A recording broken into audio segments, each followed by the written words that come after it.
실족이라는 단어는 다리를 잃어버리다, 걸음을 잃어버리다, 이제 그런 뜻이거든요. 그래서 이제 길을 가다가 헛디거나 삐끗하거나 이제 그래서 넘어지거나 쓰러지는 그러한 일들을 이제 실족이라고 합니다. 이제 어르신들이 이제 낙상을 이제 종종 당하시는 경우가 있는데 다리를 헛디뎌서 실족했을 때 이제 그런 일이 발생을 합니다.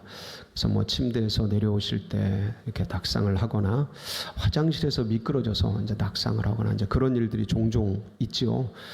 근데 이제 어른들뿐만 아니라 아이들도 이렇게 가다가 넘어지는 경우가 상당히 많습니다. 근데 애들 어른 할 것 없이 학생들, 청년들, 아마 우리들도 지나온 삶을 이렇게 돌아보면 걸음을 걷다가 삐끗하거나 다리를 삐거나 또 넘어지거나 휘청거린 그러한 경우들이 꽤나 있었을 겁니다.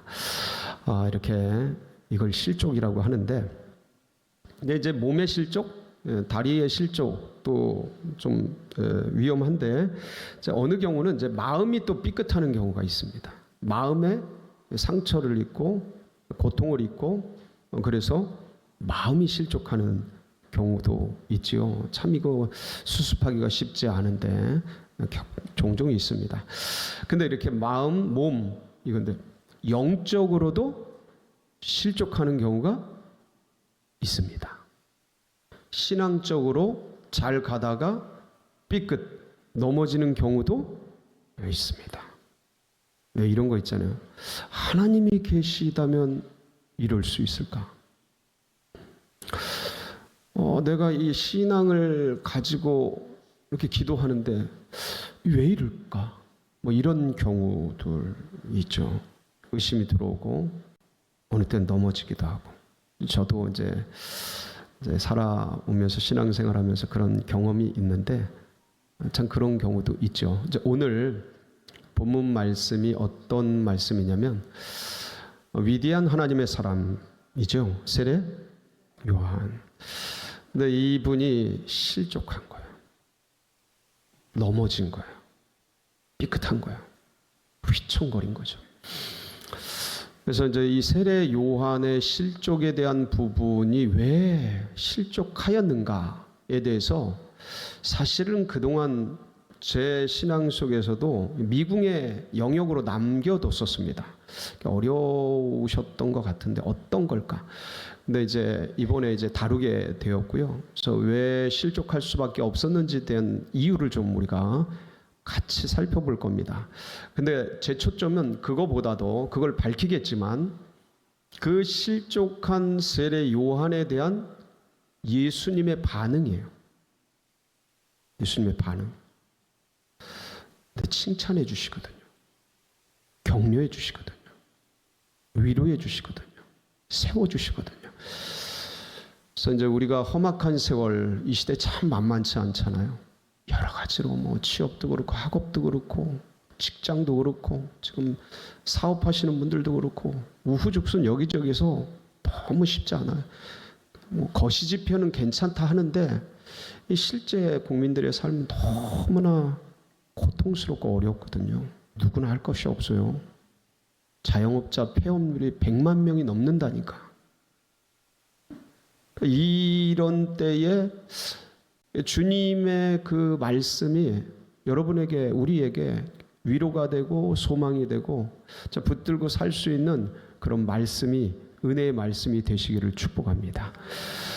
여러분, 오늘의 주인공 세례 요한은 평범한 사람은 아닙니다. 굉장히 비범하고 뛰어난 사람입니다. 특별히 그 출생의 비밀, 태어날 때의 비밀을 보면 기적이죠. 왜냐하면 아버지 사가랴가 제사장이셔요. 어머니 엘리사벳도 아론 자손이에요.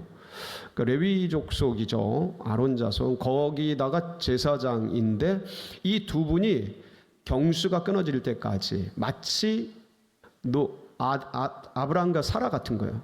그러니까 너무 연로하신데 자녀가 없었어요.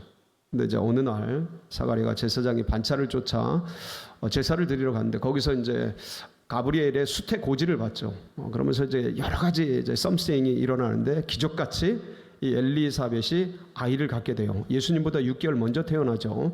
그런데 이 출생의 비밀보다 이 세례 요한이 정말 뛰어난 것은 자라나면서 엘리트잖아요. 제사장이면. 근데 그 제사장의 엘리트의 그런 길들을 다 내려놓고 빈들에 가서 광야에서 자라나요.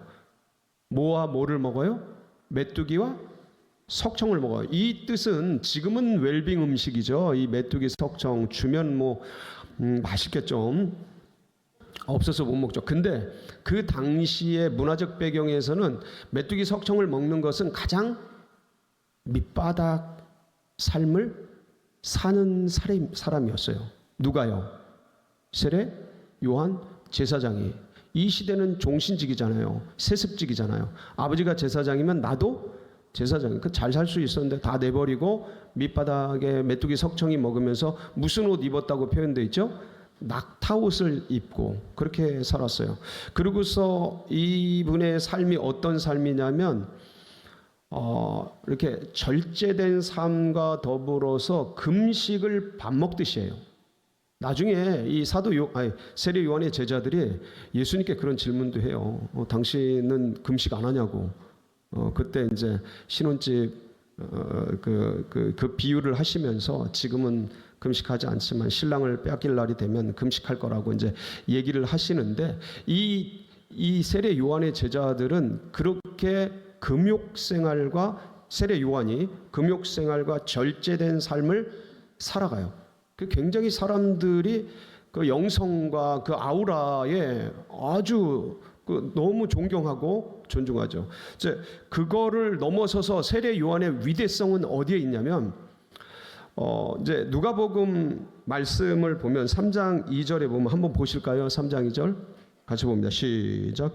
안나스와 가야바가 대제사장으로 있을 때에 하나님의 말씀이 빈들에서 사가랴의 아들 요한에게 임한. 그러니까 뭐가 임해요? 예, 빈들에 있는 사가랴의 아들 세례 요한에게 하나님의 말씀이 임해. 이게 무슨 말씀이냐면 이게 선지자가 말씀을 받을 때 하나님의 말씀을 받을 때 쓰는 표현이에요. 이게 그러니까 이 세례 요한은 말라기를 끝으로 구약이 끝나잖아요. 구약 39권이 끝나는데 그 이후에 400년간 선지자를 보내지 않으셔요.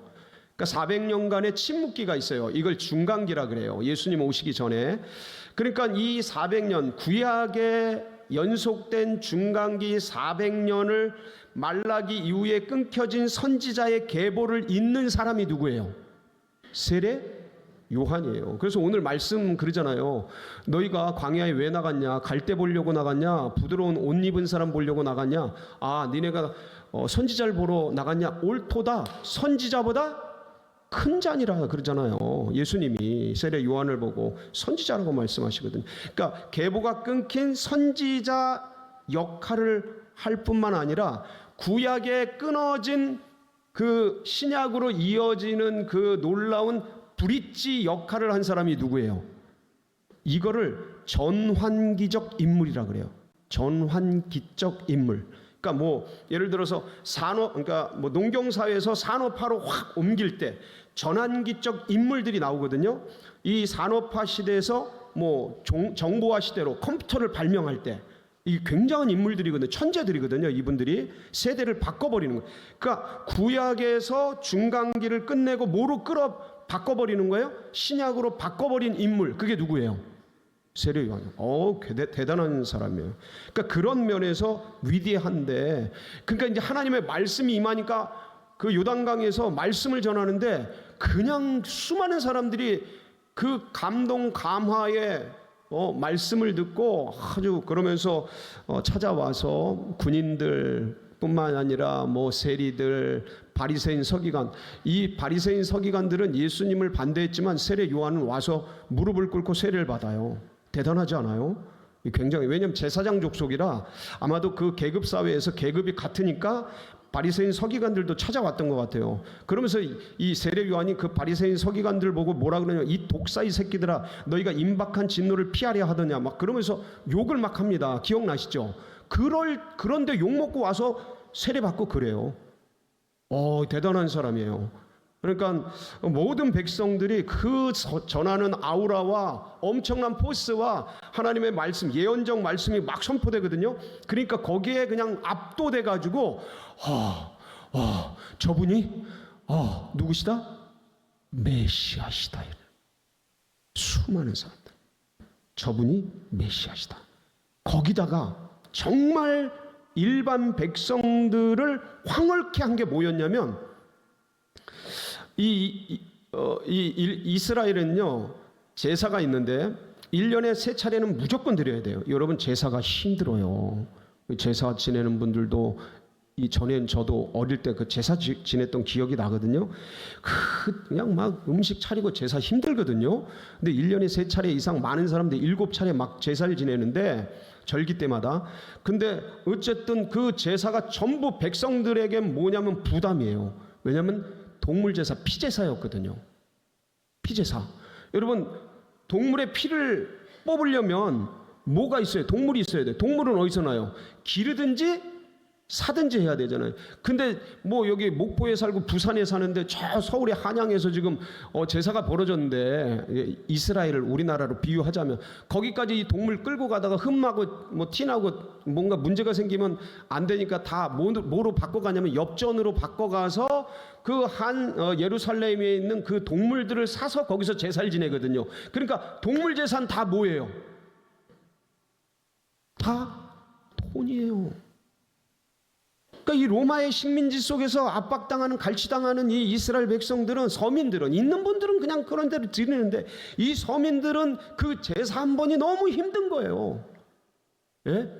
그런데 세례 요한이 어느 날 나타나서 요단강에서 회개하라 그러면서 선포를 하면서 다 와서 뭐로 죄의 용서함을 받게 해요?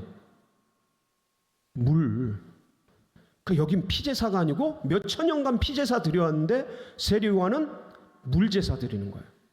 네. 동물제사가 아니라 물세례 주는 거예요. 이게 백성들을 뒤집은 겁니다. 이게 몇 천 년간 여러분, 우리나라 조선 500년 그 유교 제사 드리는 거, 그 기독교가 들어와서 그거 바꾸는데 100년이 넘게 걸렸어요. 100년이. 그것도 엄청 치열하게 싸우고 막 죽어나가고 그러면서, 근데 어느 날 갑자기 혜성같이 나타난 세례 요한이 지금 요단강에서 뭐 하고 있는 거예요? 물제사 드리는 거예요. 와서 그 돈 들어요, 안 들어요? 안 들어요. 그러니까 백성들이 메시아, 그야말로 구원자인 거예요. 그러니까 수많은 메시아가 수많은 백성들이 이 세례 요한을 메시아로 추정하고, 근데 다 그런 얘기를 들으면서 이 세례 요한이, 나는 메시아가 아니다. 나는 내 뒤에 나보다 앞선 분이 계신데, 내 뒤에 오시는데 그분이 메시아인데, 난 그분의 신발끈 풀기도 감당치 못할 정도로, 이 신발끈을 푸는 게 종들이거든요. 그러니까 난 그분의 종 역할도 감당할 수 없을 만큼 그분은 뛰어난 분, 그분이 오신다. 그분이 진짜 메시아다. 그러면서 자기 제자들 다 예수님께 소개해주고, 그리고 요한복음 1장 29절에 보면 예수님이 세례 요한한테 세례 받으시잖아요. 그를 쫙 나오실 때 뭐라 그러냐면, 뭐라 그래요? 한번 보실까요? 시작. 이튿날 요한이 예수께서 자기에게 나오심을 보고 이르되, 보라, 세상 죄를 지고 가는 하나님의 어린 양. 하나님의 어린 양이라고 세상 죄를 그러면서 그분을 하나님의 아들로, 하나님의 어린 양으로 높이 추앙하고 진정한 메시아로 제자들에게 소개하고, 공개적으로, 공식적으로 그러다가 이제 예수님께서 사역을 시작하면서 이 예수님의 제자들 12제자가 물세례를 베풀어요. 예수님이 직접 베푼 게 아니고. 그러니까 그때 이제 백성들이, 세례 요한에게 막 같이 있던 백성들이 예수님께 가는 거예요. 그러니까 세례 요한의 제자들은 기분이가 다운되는 거예요. 그러니까 세례 요한에게 와서 세례 요한이요, 우리에게 봤던 사람들 저쪽으로 더 많이 갑니다. 막 그러면서 약간 이게 질투를 자극하는 거죠. 예수님보다 세례 요한이 6개월 선배예요. 예, 선배예요. 사역도 먼저 하고 인정도 먼저 받고 사실 그랬어요. 근데 사실 이렇게 제자들이 밑에 있는 같이 있는 동료들이 옆에서 살살살 긁으면 넘어가기도 하거든요. 기분이가 안 좋으니까. 그리고 넘어가기도 하는데 세례요한이 뭐라 그러는지 아세요? 신부를 취하는 자는 신랑이나 신랑의 음성을 듣는 친구의 기쁨이 충만하도다. 그러면서 나는 그 기쁨이 충만하다. 그분은 흥하여야 하겠고 나는 쇠하여야겠다. 전혀 요동치지 않고 이랬던 세례 요한이 어떤 사건에 연루되냐면 대헤롯이 죽으면서 자기 네 아들에게 이 이스라엘을 네 개로 나눠줍니다. 그래서 이게 분봉왕 제도예요. 그 분봉왕 제도인데 유대를 다스리는 게 누구냐면 헤롯 안디바예요. 그런데 이 헤롯 안디바가 자기 동생 헤롯 빌립의 부인인 헤로디아를 자기 부인으로 데리고 온 거예요. 다시 한번 헷갈리죠? 대헤롯의 아들이야. 4명이 아들이에요. 근데 그 중에 유대를 맡은 헤롯 안디바가 저 북쪽 이두메 쪽을 맡은 헤롯 빌립의 부인이 나도 헷갈려. 헤로디아인데 헤롯 빌립의 부인이 헤로디아인데 이 안디바가 이 헤로디아를 자기 부인 삼은 거야. 죽어서 사별이 아니고 살아 있는데. 야, 이게 짐승이죠. 아무리 왕이라도. 그러니까 이걸 보고 세례 요한이 그렇게 하면 안 된다. 그거는 음란한 결혼이다. 안 된다. 막 하고 얘기를 하니까 이 헤로디아가 마치 그 아하방 부인이었던 이세벨 같은 간교한 여자예요. 이 헤롯 안디바를 삭삭삭삭 해가지고 결국은 세례 요한을 어디다 감옥에 가두게 되는데 여러분 그 감옥이 어딘지 아세요? 저는 이거 알고 충격받았어요. 그 감옥이 마케루스라는 감옥이에요. 이 마케루스가 어디에 있냐면 요단 동편, 지금 요르단 지역이죠. 그 중간쯤 그 위쪽에 마케루스가 있어요. 저기에 뭐가 있냐면 광야에 높은 산이 있어요. 제가 정확하게 따져보니까 697m라고. 697m. 그러니까 700m죠. 북한산보다 높은 거예요. 거기 꼭대기에, 저 꼭대기에 산을 좀 깎아서 한 9,000평방미터. 그러니까 3,000평 정도 조금 안 돼요. 우리 저 둔천동 성전 부지가 2,300평이잖아요. 2,321평. 근데 그것보다 조금 더 큰 거야. 조금 더 큰 거기에 헤롯 궁전을 만들어 놓고 그 지하에 감옥을 만들었는데 그게 마케루스에 있는 지하 감옥이에요. 거기다 세례 요한을 가둔 거예요. 근데 이 당시에 뭐 공사를 하면 방음을 하면 얼마나 잘했겠어요. 저기서 그 마지막 요한이 참수를 당할 때도 그 헤롯 안디바의 생일날 이 헤로디아의 딸인 살로메가 나와가지고 춤을 춰가지고 기뻐가지고 나라의 절반이라도 줄 테니까 뭘 원하냐 그러니까 이 쪼르륵 딸내미가 지 엄마 헤로디한테 가서 엄마 아빠가 나라 절반이라도 준대 뭐 할까 뭐 얘기할까 세례 요한의 목을 쟁반에 담아달라 그래라. 그래가지고 참수당하잖아요. 예? 그러니까 그 만날 거기서 궁전에서 막 풍악을 울리고 잔치하고 그러는 소리가 지하 감옥에 세례 요한이 있는 곳에 들렸을까요? 안 들렸을까요? 당연히 들리죠. 근데 그런 풍악 소리, 그런 잔치 소리는 참을 수 있어요. 그 마케루스 지하 감옥의 어둠은 견딜 수 있어요.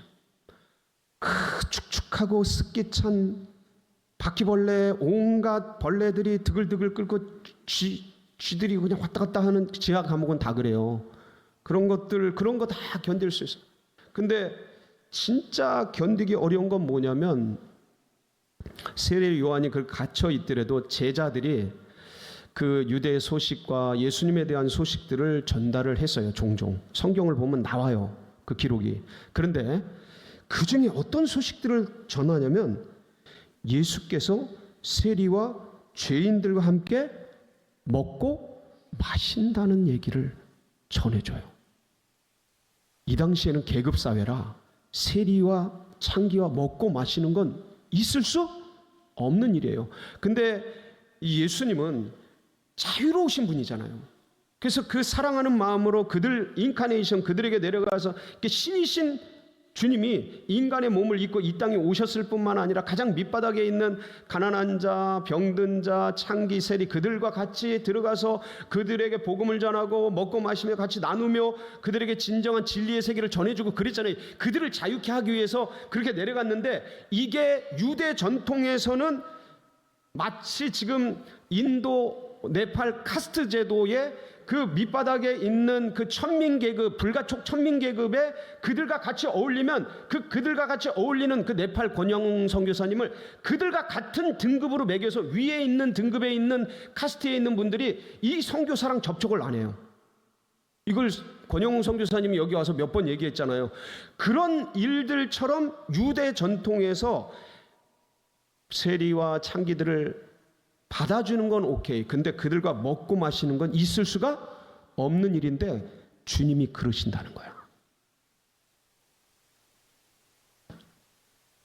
그리고 뭐라고 예수님이 오해를 받았냐면 이 당시에요. 마태복음 11장 19절 우리가 오늘 읽은 본문 밑에 보면 이런 말씀이 있어요. 19절에 같이 볼까요? 시작.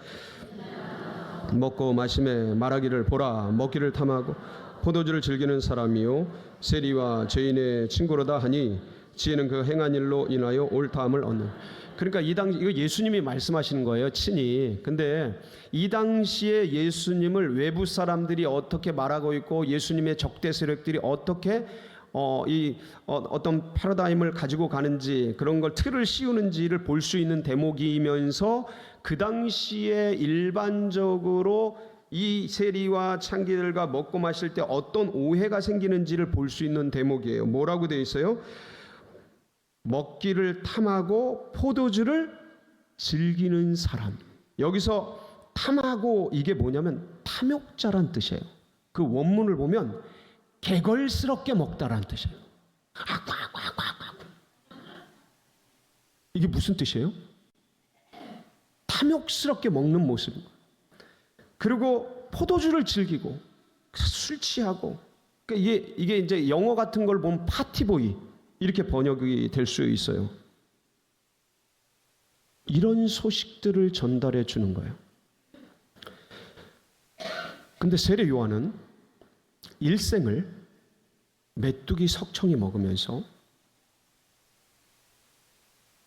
낙타털옷 입고 금식하며 절제하며 절식하며 그렇게 살아왔어요.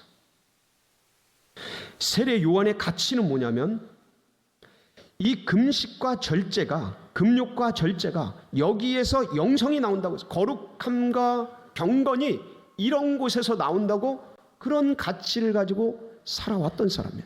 근데 주님 뭐 하신다고요? 먹고 마시고 파티하고 놀고 계시는 거예요. 나는 지금 어디에 있는데? 감옥에 있는데. 그분은 잔치자리에 계신다는 거예요. 나는 지금 굶주리고 있고 위에서 울리는 풍악소리, 저건 헤롯 안디바 여우 같은 그런 사람이니까 그런 건 견딜 수 있는데 예수님이 메시아라고 하는 분이 나보다 더 경건하고 나보다 더 금식하고 나보다 더 절제하고 이렇게 살아야 될 그분이 세리들과 가난한 자들과 창기들과 먹고 마시고 즐기고 있다는 이 얘기가 세례 요한의 감옥에 있는 세례 요한, 이분이 진짜 메시아인가? 진짜 메시아라면 이럴 수 있을까? 세례 요한의 제자들이 가고 당신의 제자들에게 뭐라고 말씀하시냐면 너희 광야 왜 갔냐? 갈대 보려고 갔냐? 부드러운 옷 입은 여자 보려고 갔냐? 그건 궁전에 있지 않냐? 선지자 보러 갔냐? 맞다. 선지자보다 큰 자니라. 여자가 낳은 중에 세례 요한보다 큰 자가 없느니라. 니네들보다 훨씬 뛰어난 분이야. 탁월한 분이야. 뛰어난 분이야. 그러면서 세례 요한을 높여주고 그를 칭찬해주고. 그러니까 주님의 관점은 잠시 실족하고 흔들리고 삐끗하고 넘어진 그거에 관심을 두는 것보다 그 세례 요한의 일생의 헌신, 충성, 주님을 섬긴 것, 그것을 보시면서 칭찬해 주시고 격려해 주시고, 그리고 사람의 연약함과 부족함을 누구보다 잘 아시는 거예요. 그래서 자신을 부인하고 저주하고 맹세한 베드로를 회복시켜서, 그건 실족 정도가 아니고 아예 자빠진 거잖아요. 그런 베드로조차 일으키셔서 뭘 삼아 주셔요? 수석 제자 삼으셔. 이세벨에게 무서워서 땅바닥에 꺼진 엘리야를 일으키셔서 앞에 했던 사역보다 더 큰 사역 맡겨주시고, 실족한 세례 요한 칭찬해 주시는 그 주님께서 이 험악한 세월 속에 흔들리고 넘어질 때가 있는 우리들을 위로해 주시고 힘 주시고 회복시켜 주시고 이끌어 주실 걸 믿습니다.